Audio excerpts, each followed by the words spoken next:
was all set to marry the boss's daughter. Daddy! There's my little girl! This guy I see. Until he found out Just finalized the deal for 70% of Phil Moore. he had to close some unfinished business in his hometown. Oh, I can't wait to meet her. Look around. This place needs us. She's lovely. Why don't you just admit that you're afraid of change? I'll see you later there, city guy. I hope you're ready for tonight, country great. person. Now, you can't call yourself a ski town if you don't have snow. See, what has Mother Nature done for us lately? Earthquakes, hurricanes, not to mention global warming. And it's real, folks. Things are heating up. Rick was showing me some pictures of the town, and I said, even though it looks like a real pit. A pit? Hey, you were a lucky man. You missed that? It's just that, I don't know, Lisa is one of the most pushy women I've ever met. Hi. Ow! Dad, it's me! Honey, it could be a big night. I don't understand. It's just stupid. Everyone's stupid here. Why do you love me? We make a good team. We're a power couple. It's not love, Reagan. Whatever happened to us? We always talked about coming back here after we graduated. This Christmas, he's about to find out What made you come back? home is where the heart is. I love the way that you feel about this town. And I love most of all the way that you make me feel. Nicole Eggert, David O'Donnell, and Tom Arnold. This is the proposal I should have done a long time ago. A Christmas proposal. Better than Welcome back to yet another stocking stuffer, and in this very special edition, we're going back to the early days of Cozy Cardigan Christmases with a movie from 2008, which in this day and age is the equivalent of, like, silent film, black and white. Time moves very differently in this world, and I can't go it alone. It is a scary, scary place to go. So with me, I have an expert on all things cinema, but in particular, I mean, these kinds of movies. This is the bread and butter of the one and only Mike White of the projection booth. Welcome, Mike. Well, thank you so much for having me, and I'm glad that you recognize my expertise on this. Oh, yeah. I mean, you are Father Christmas, right? Like, deep down, you are. I'm waiting for you at some point in this episode. You're going to, like, take your hand over your head and pull back your skin and reveal a Santa hat. That's what I'm really rooting for. 100%, yeah. Excellent. So, Mike, you've been doing projection booth for many years. You have written books on cinema, and I say cinema and not movies because I think there is a difference. And the movie today is kind of a good example of that. What is your experience with this very particular subgenre of Christmas movie?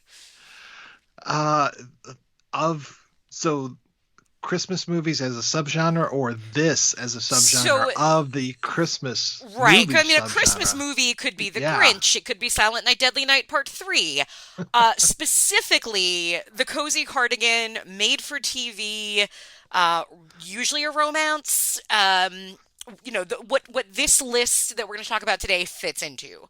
How many of these have you seen? Oh, I'm thinking ones, maybe twos. Well, and the best one, obviously. Because today's Not movie... very often. Okay. Now, I don't want to spoil anything, because by the end of this episode, we'll see whether you recommend it and whether this is going to urge you on to see more of these kinds of movies. Because I can tell you, if you liked this movie, the team behind it, director Michael Pfeiffer, writers Peter Sullivan and Jonathan Schenek, they have a couple more choices for you to go through if you're ever curious. I believe Peter Sullivan has over 110 screenwriting credits. I think 75 of them are which are Christmas movies. In 2015, he had over 11 screenplays that are movies. Now, I mean, the word prolific gets thrown around a lot, but it is perfectly apt in this case. Do you not agree? It is wild. I've been looking at the director's filmography and just seeing how it goes from Christmas films to, honest to God, BTK, Boston Strangler. He's got a new one on Gacy coming out. Yep. And then The Dog Who Saved the Holidays. That's a whole subgenre in itself. Like, I don't even loop that into Cozy Cardigan Christmas because it's usually very specifically talking dogs. I'm trying to think. The voices have been Jay Moore, Nikki Cox, Dean Cain. Like, that is scraping bottom of barrel, and yet it keeps this guy clearly very, very gainfully employed. Michael Pfeiffer, he's one of my favorites because exactly that. His filmography is one of those three things. Dog Who Saved, really brutal Lifetime horror movie of some kind, or Happy Christmas. Yeah. The best part about this, though, is that a lot of his movies, and he's been doing it for so long, and like even a lot of the actors that appear in those movies, he's using the same people. His wife shows up in every one of his movies. She was like the townsperson in this one. If you take, not so much this one, but more recent ones, if you take the Christmas movies and take the Christmas music out of it, or if you take his Lifetime movies and put Christmas music in them, they're basically the same thing. Like, he can swap it. Like, 12 Pups of Christmas was one that we covered a couple years ago, and it really, like, you're just waiting for murder to happen in that movie. Because the only thing holding it back is that it's green and red font the entire time. Like, wow. So he knows that line. He dances on that line.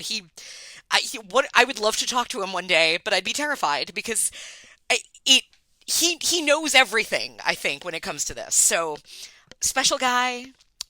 One of his early films, 2008. Now, I'm sure you've, like, caught an image of a Christmas movie on Hallmark in more recent years. Oh, yes. Did this look like what you expected them to look like, or did it feel a little different? Well, I mean, I like that they make a joke about how they're missing snow because there's no snow in this movie. So it really didn't feel like I was waiting, like we talked a few years ago about one of the Dolly Christmas movies. Very, very Christmassy, yes. Very the town square and all that kind of stuff. But yeah, this one, no snow whatsoever. I mean, this feels very, very like Doc Hollywood to me. It feels like Christmas is kind of just to the side a little bit.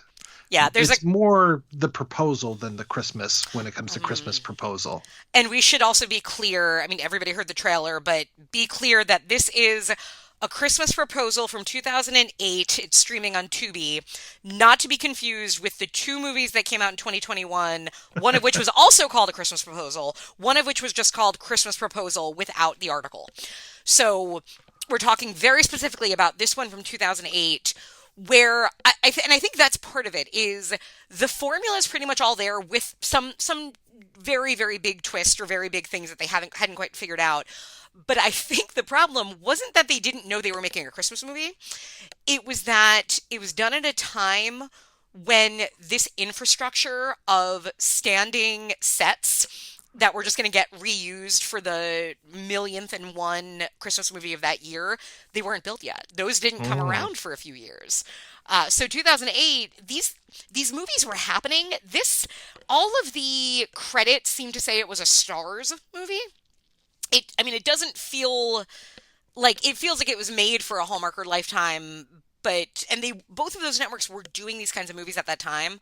But this, I guess, was a different network, I guess, made without some of the resources of fake snow and enough red and green sweaters to go around for everybody. I think at times people were just literally rotating sweaters to make sure somebody was wearing red and green in every scene. But it is, it's a Christmas movie. We need Christmas in it. Oh, yeah. I guess let's go into the rough plot of the movie. Would you like to kind of recap what you understood the story of A Christmas Proposal to be? Well, first we should say that the name of the movie is it has a double meaning. I don't know if you picked up on this or not, Emily. I don't know that I'm smart enough to have. That's why I bring in the big guns. There's the marriage proposal that is going to go on, but then it's also a business proposal as well. Yes. Yeah. Business is a scary, scary thing. And it is really the big villain of these movies. And maybe I was just too afraid to confront that.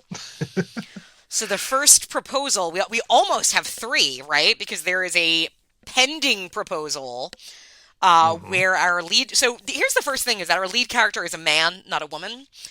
And again, I think they just didn't quite realize who they were making these movies for, or who we would easily sympathize with. But the character is Rick. The actor is David O'Donnell, who, again, I don't know if you checked out his filmography.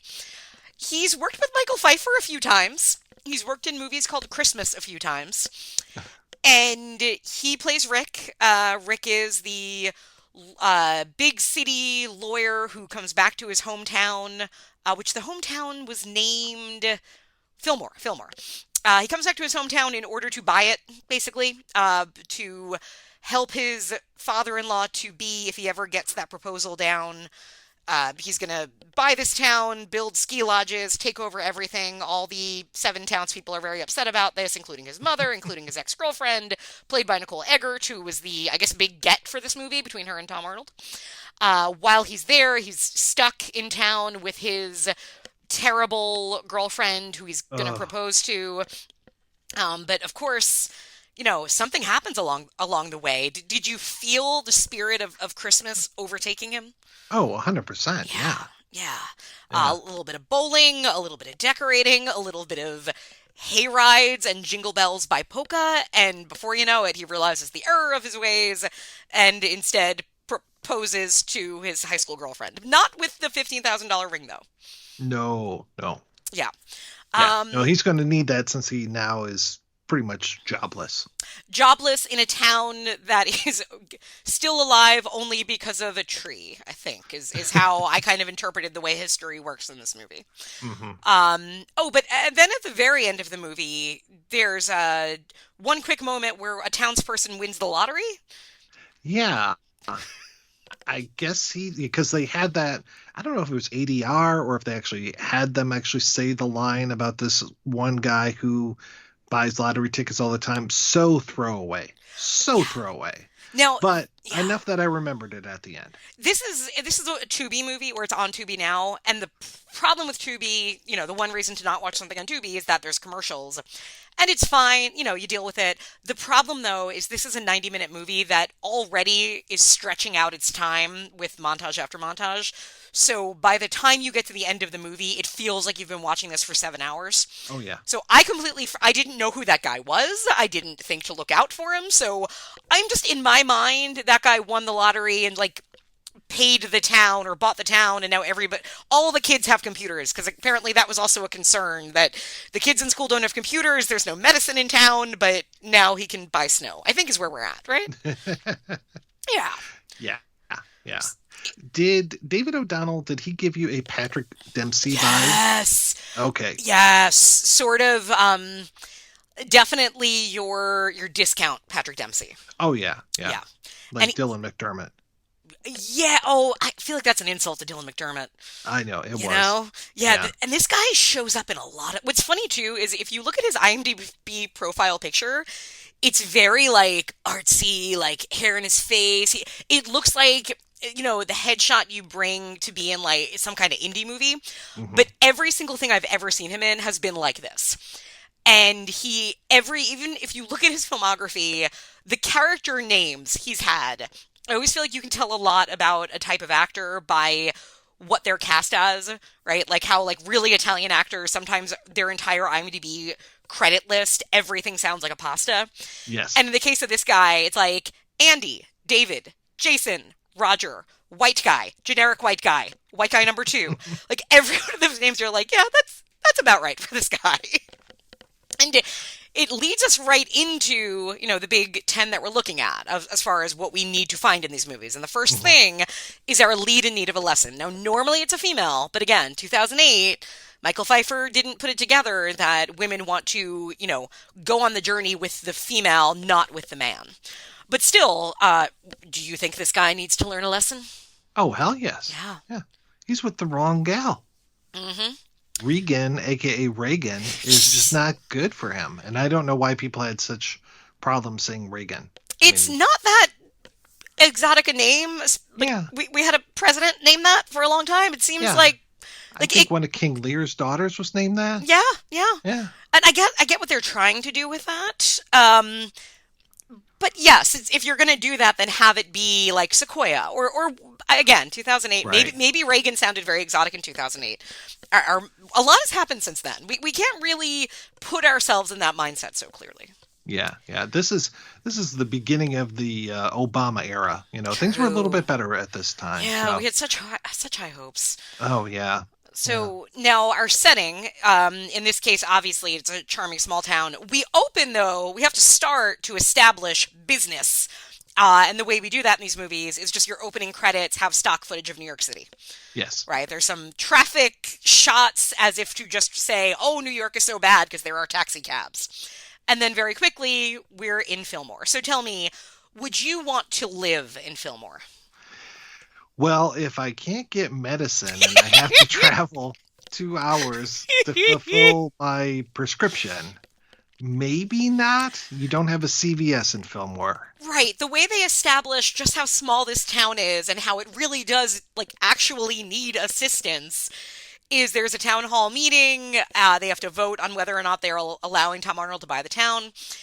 And when they start looking at oh, it's so great because remember that time I lost my dog and everybody helped me find my dog. Yeah, that's great. We love small towns. Yeah, but it's also so bad. Remember that time that, I don't know, my child ate peanuts and went into anaphylactic shock and needed an allergy medication and we had to drive 2 hours to get it because we didn't have any medicine? Yes. That's not a good thing. No. Yeah. Yeah, I don't think I could live in Fillmore. No, well, literally, you couldn't live in Fillmore because you would probably die in Fillmore if anything at all went wrong. So, yeah. Fillmore did not get the COVID vaccine. I don't think anybody is left standing, actually. I don't think they would have taken it anyway. Well, although something very odd about this movie, and part of it is, again, I'm just going to keep ringing a bell for 2008. This movie does something that you do not see in most for movies, especially made for this broad audience. It acknowledges, and you heard it in the trailer, global warming is real, folks. Yes, I was so surprised when Tom Arnold said that. There is a liberal agenda in this movie, everybody, so watch out.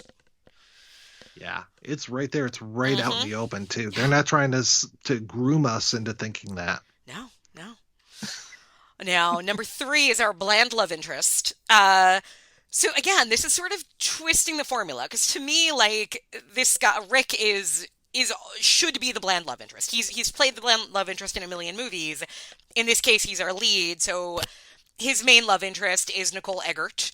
Now, Mike, what is your experience with Nicole Eggert?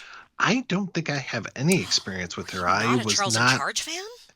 I was not a Charles in Charge fan. It was a little bit too late for me while I was watching television. It was kind of like Silver Spoons and stuff. I was just I'm not really into these types of shows right now. But I thought she was delightful. I thought she looked a little bit like Mary McCormack, maybe. Yeah, agreed.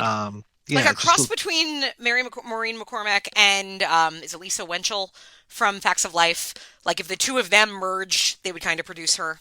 Mm-hmm. But yeah, I also didn't watch Baywatch, which I think she was also on. Yeah. So yeah, she's a very attractive, very nice lady in this. I was looking her up just to make sure that she hadn't gone off the deep end over the last few years either.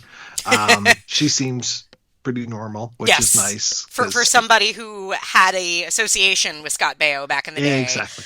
Yeah. Seems like I feel like I remember her a lot in the National Enquirer back in the late 90s for different reasons.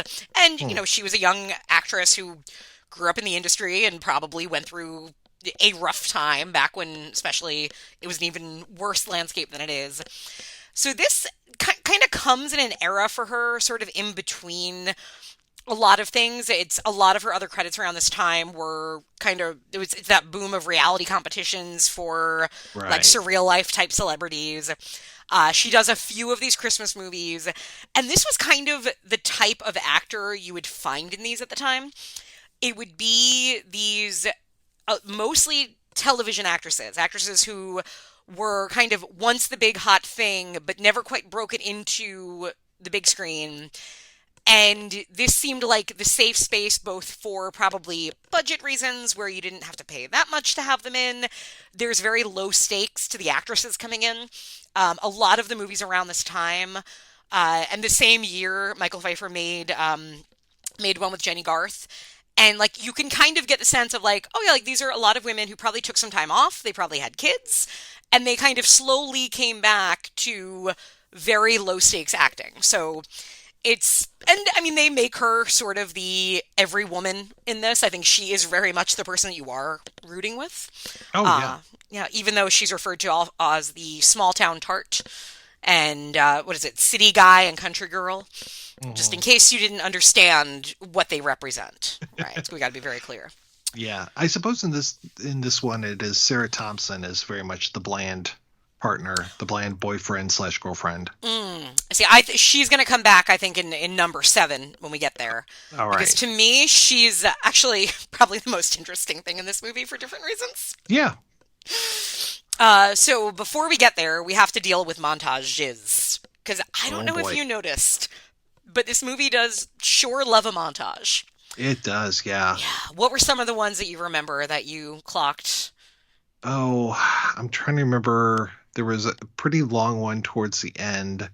I was mostly just so captivated by David DeLuise throughout this whole thing that, even, I want to say, even when she's finding out the part that no, I guess that isn't a montage, but there's quite a few music breaks where they're just going through and showing all of the different people in the town. Yep. And just stepping through everything. Yeah, we get a couple of like decorating montages. There's a prolonged bowling montage.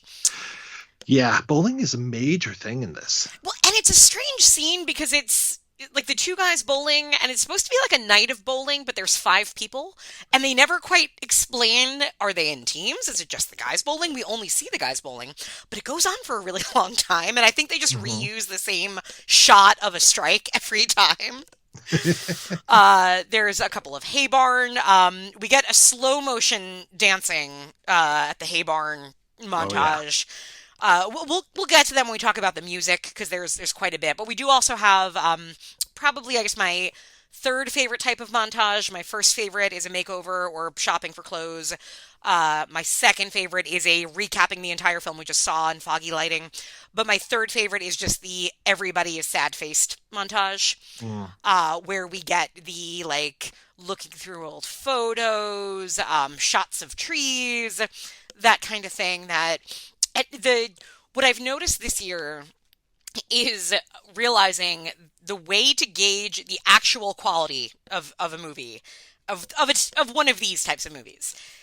The good ones don't need to rely on montages because they actually have things to say and do, whereas the other ones don't know how to fill the time and just have to scramble and look around and say, I don't know, just keep type things, and we're just going to put it into sad music, and it will show that we're all working.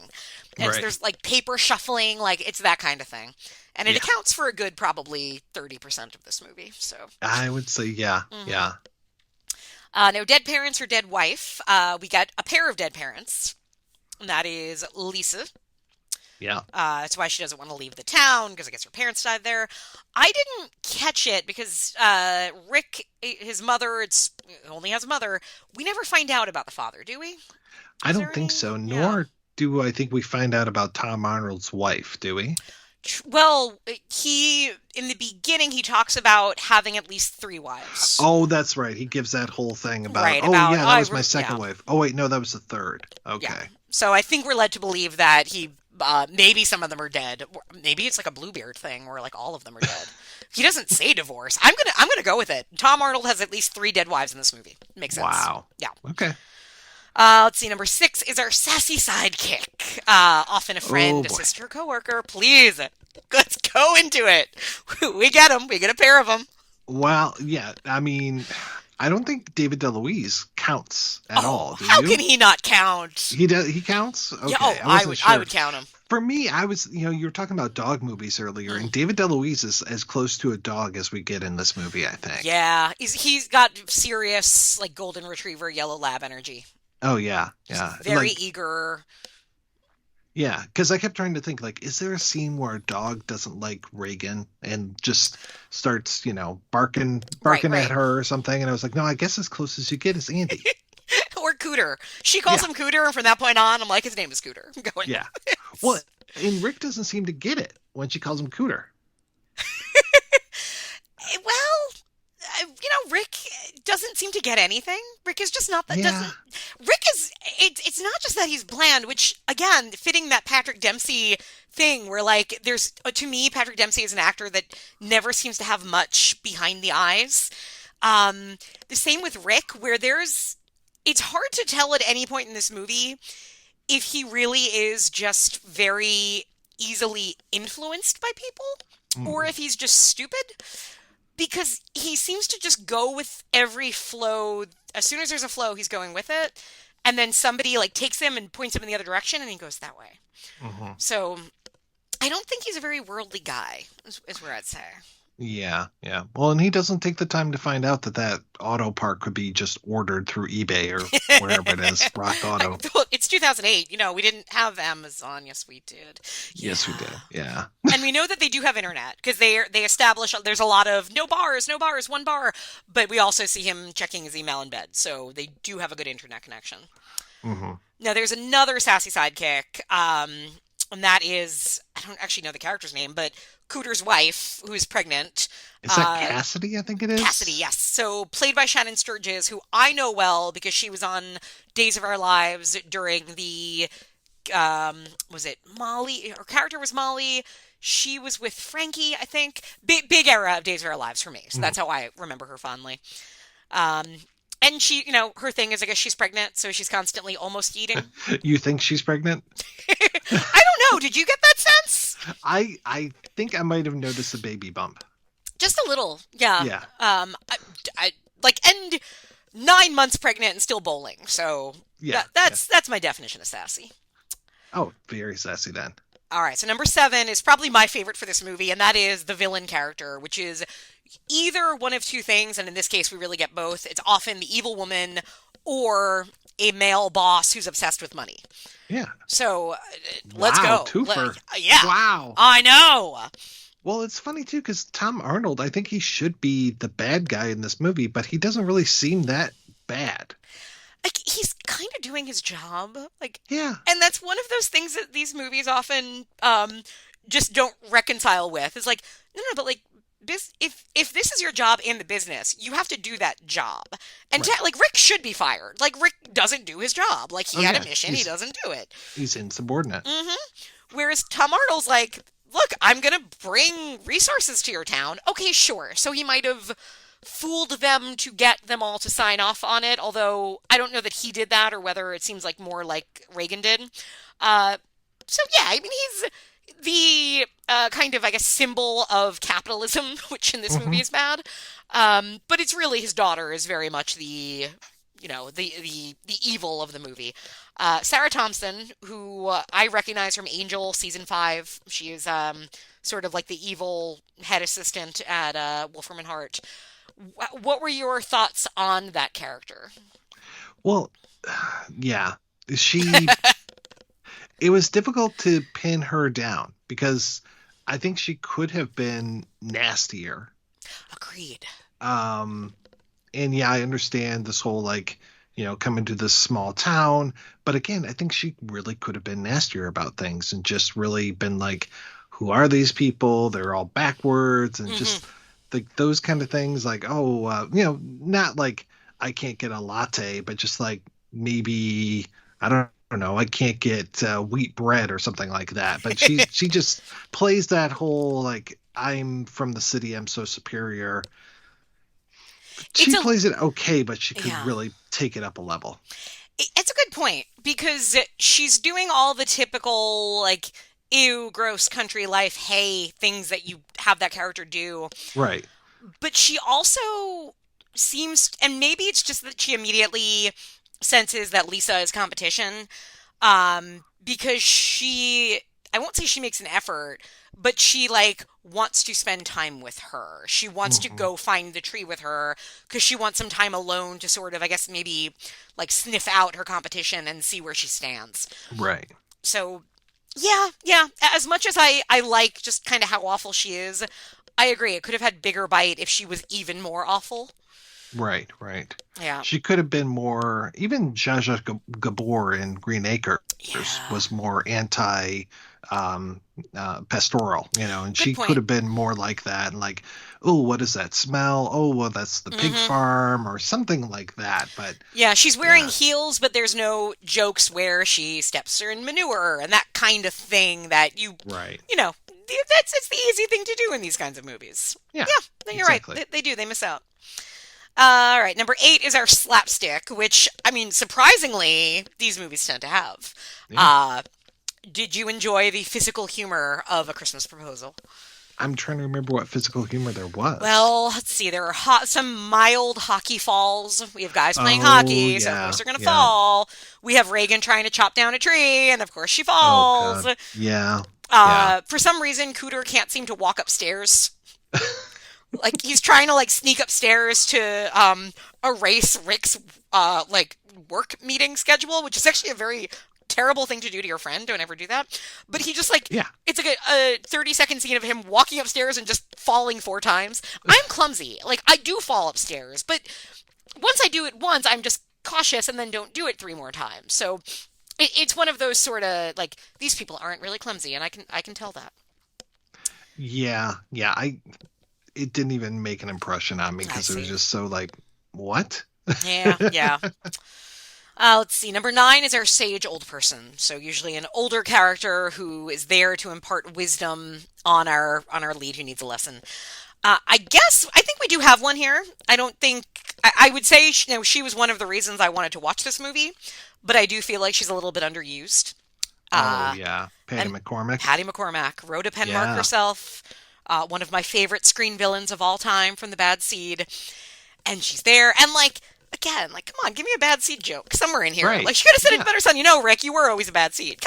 Done. I would have given this 10 stars immediately on Amazon. Yeah. I don't know. She does at one point say, well, things happen for a reason. And I guess that's, that's some sage wisdom right there for this movie. We don't get a lot of it. And number 10 is Santa Claus, which usually he's there to be real and to actually, impart some Christmas magic. In this case, to my mind, there's no real Santa Claus in this movie, but the last scene or 2 of the movie, we do get a Santa Claus, do we not? Yeah, that felt a little squeezed in. Like I said, this movie doesn't really feel like a Christmas movie in a lot of ways. More than anything, it's that Christmas and New Year's are business deadlines. Yes, very much. And I almost had the impression that they were filming this, and then thankfully there was another similarly Christmas-themed movie filming, on the next lot, and somebody said, "Hey, I'll give you $50 if we can borrow the Santa suit for one scene," and they got somebody to come in and just because there's just a Santa Claus and it's only the last scene or 2, and the best is when Cooter runs over to him and starts talking to him as if he's real. Yes. Right? He's asking for a motorcycle and a puppy and all these things, and the movie just leaves with it, making you wonder: is he really a man-child? Is this guy was he playing this way, or is this guy actually not of full adult mind? Fully there, yeah. Yeah.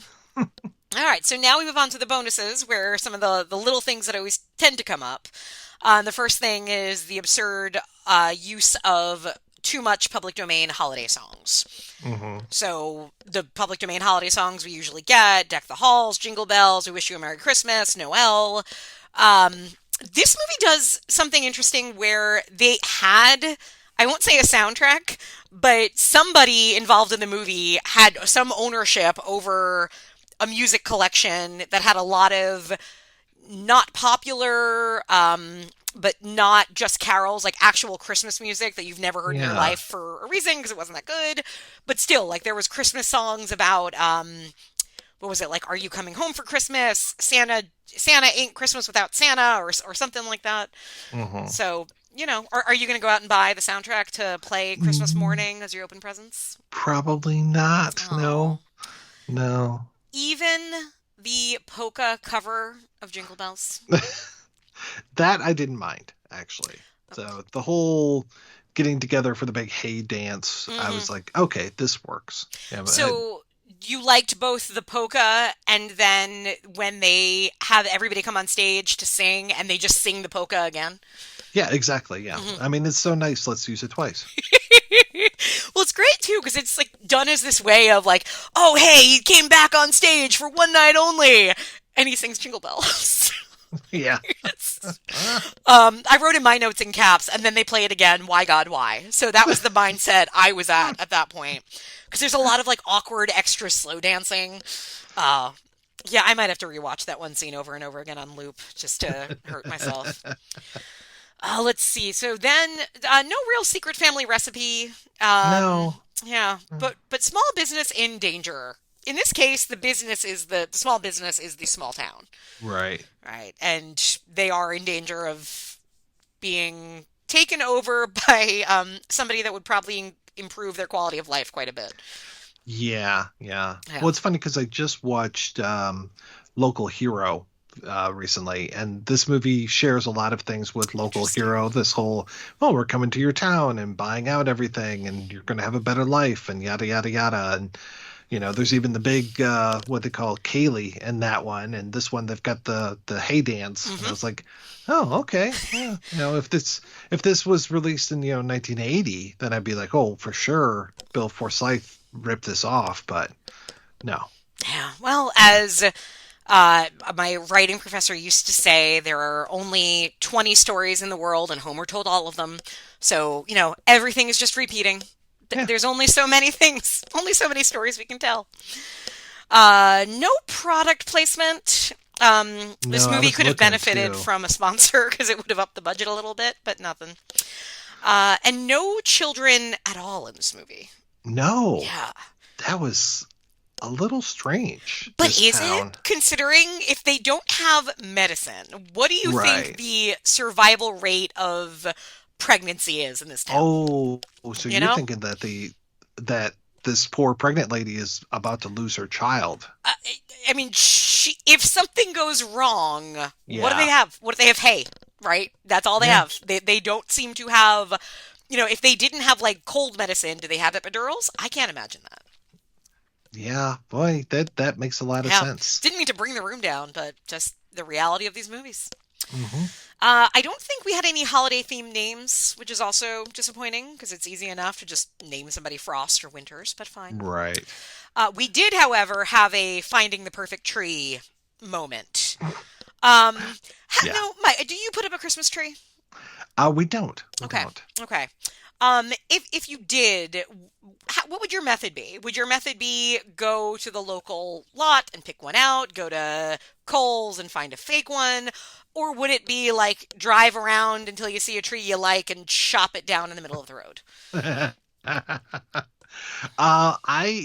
We do have a fake Christmas tree, and we probably bought it maybe at Target, maybe through Amazon. I'm not sure. So, if we were to put one up, we would probably put up that. This whole just divining a tree by riding around probably isn't the method that I would use. I think it's also illegal, right? Like you can't just chop down a tree. And in terms of like carbon footprint, I know plastic made in China is very bad, but I think chopping down trees is equally bad if you're not going to replant anything.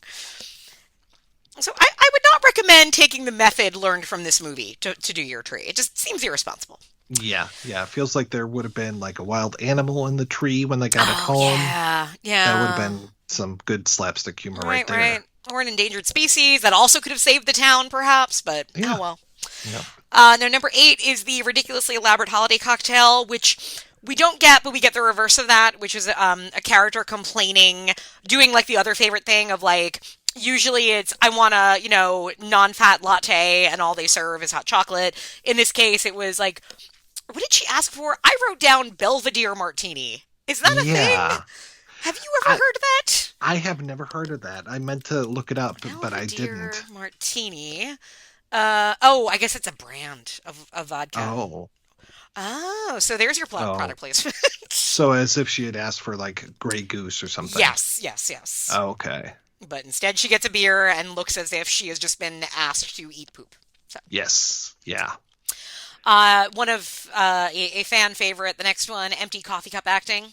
Actors who have to hold cups of supposed to be hot liquid and drink or pretend to drink and pretend it's hot and pretend it's filled. There's a few moments in this. Did you clock any of them? Yeah, I seem to remember looking at that going, oh, I remember that was on Emily's list. Yep. Well, there's a great moment in the beginning where Nicole Eggert's carrying 2 cups. And the crazy thing is, you could see liquid in one of them. Like, one of them actually was filled with liquid. It was not, I think it was, it was a styrofoam cup, but you could see, like, the outline of it. But the weird thing is, she's walking with these, like, as if she just got them from the store down the street, and they have no lids on them.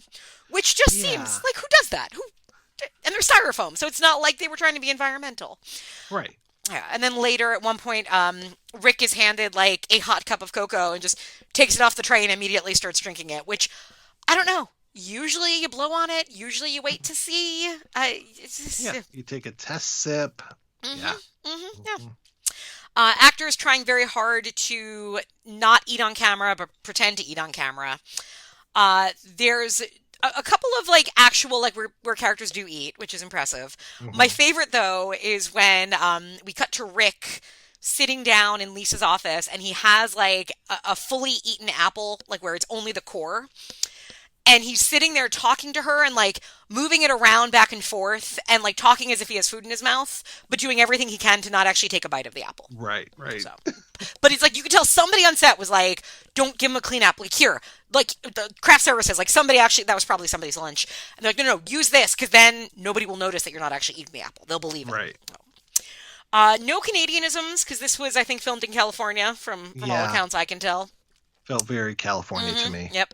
But then finally, the warm weather watch. I don't know. I have not been to a ski town in winter. It's not something I do.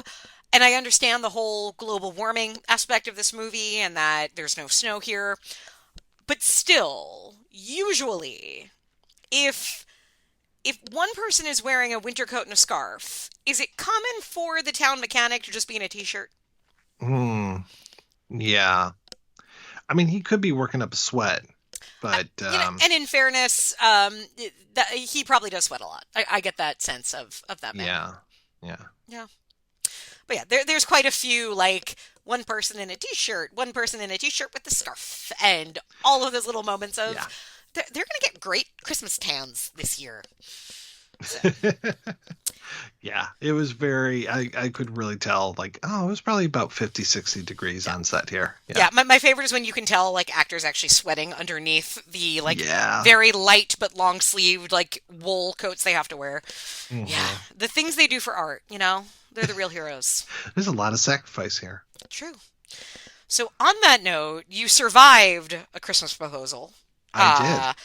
I feel like the proper way to do this would have been for us to also watch 2021's Christmas Proposal and A Christmas Proposal to really compare. Done it. I mean, we don't know. Was this the best Christmas proposal you have ever seen? Of all the Christmas proposals that are out there, this has got to be the best one that I've seen. Yes. Starring the... one thing I liked when I found the trailer on YouTube, the YouTube trailer has one comment, and it is from someone who says, Tom Arnold from Soul Plane? And I like the idea that Tom Arnold's legacy is A Christmas Proposal and Soul Plane. Yeah, as the way it should be. Yeah. Indeed. So would you recommend this movie to anyone that you know or don't know or like or don't like? I mean, I would have recommended it to you. But I don't think I would have sought this one out on my own. Yeah. I didn't want to scoop my eyes out with a spoon while I was watching it. That's something. Yeah, it was pretty innocuous, and I was really okay with it. Yeah. Did I like it? Not really, but sometimes Tom Arnold can be insufferable, but I actually enjoyed him in this movie. This is an era. He does the same thing in A Christmas Wedding Tale, which is the Jenny Garth, Michael Pfeiffer movie, where he's also used like this, where he's never really in a scene with anybody. He's just somewhere in a room on a phone. And yeah, all those shots of him at the, on the phone at the golf course, and I was just like, "Is this a real golf course? This was he all just out filmed here?" in 3 hours, wasn't it? Yeah, it so was. Yeah, so but he does, in a weird way, like, lend a certain, it's odd to say this, he lends a certain amount of star quality to this movie. Yeah. Like, and what the charming thing about this one to me, because I don't think this is one that is really worth anybody seeking out, I enjoyed just how kind of messy it felt and how cheap it felt, but where you could see the formula has been there all this time. It just is rougher around the edges. And sometimes when you watch the newer Hallmark ones, especially the new Hallmark and Lifetime ones, that are still made for pennies, but have such a infrastructure around the way they're made that they feel so cookie cutter. And this one feels messy and clumsy in a way that's almost endearing. Mm-hmm. Yeah, to somebody out there. So, yeah. If you... Well, I'm trying to think, the cover art that I saw didn't even have the two people in a red and green sweater either. Oh, wow. Yeah. Yeah. They had to learn things. Now, this movie has a lot of red and green font, the opening titles. Oh, and then one thing that made me excited. So we didn't have a Christmas-themed character name, but in the opening credits, they had the costume designers, the people who did the costumes of this movie, their names. You ready? This excited me because I took a picture of it. Alicia Joy Ridings and Faith Rosender. Yes. So, see? So it was there somewhere. And of course, the opening credits are in red and green and white. So, It was a little tough to see those credits because I watch everything with closed captions on, and this film wasn't smart enough for the captions to flip up to the top of the screen when there were credits that were playing. So I'm not sure if it's the film or Tubi. Right. You get what you pay for. That's what it comes down to. So yeah. All right, and the commercials weren't just the same things over and over again either, which was good. Yes, and something also I really like about Tubi, which is not true at all about the Roku channel and a few of the other free streaming sites, is that the commercials are no louder than the movie. Yeah. If you've ever watched something on the Roku channel, and we did that a few weeks ago, we watched the Weird Al movie, and I had to keep the remote near me at all times, because as soon as the commercial comes up, it is about 10 decibels louder, and you have to immediately mute. So Tubi is, I don't know all the backgrounds of Tubi. It might be owned by an evil Tom Arnold type for all I know. But in terms of watching a movie that you don't want to pay for, Tubi is the way to go. Oh, yeah. The whole countdown to the commercial, how many commercials there are, that works well. Yeah, we watch, is that 21 words or less on there quite a bit. So recommended. Yeah. Recommend Tubi. Maybe not A Christmas Proposal. Yeah. Well, Mike, if the people want to find you talking about movies that aren't A Christmas Proposal, where can they do that? Well, I think from now on, I'm just going to have to dedicate every episode of the projection booth to this one. Yeah. Okay, yeah. I'm in. So, yeah. So you can hear me talking about A Christmas Proposal at projectionboothpodcast.com. Excellent. Thank you so much, Mike. And be careful driving into, when you go back home to visit those small towns that you left and built a better life for yourself. Just make sure you have all your car parts.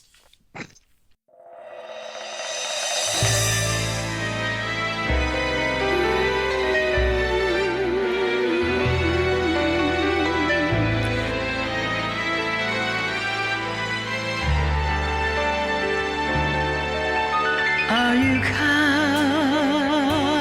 home for Christmas?